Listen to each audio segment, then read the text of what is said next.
एउटा एउटा एउटा बिरामी कविता, म बिरामी हुँदा लेखेको कविता, A sick poem। मैले पत्तै पाइनँ एसीको शीतल हावा मेरो फोक्सोलाई कहिले बाटो थाल्न छोड्यो।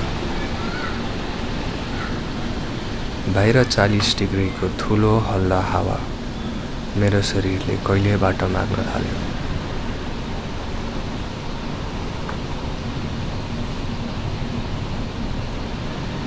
मलाई आफ्नै एकान्तको आनन्दबाट भाग्न कहिले बाटो मन लाग्यो।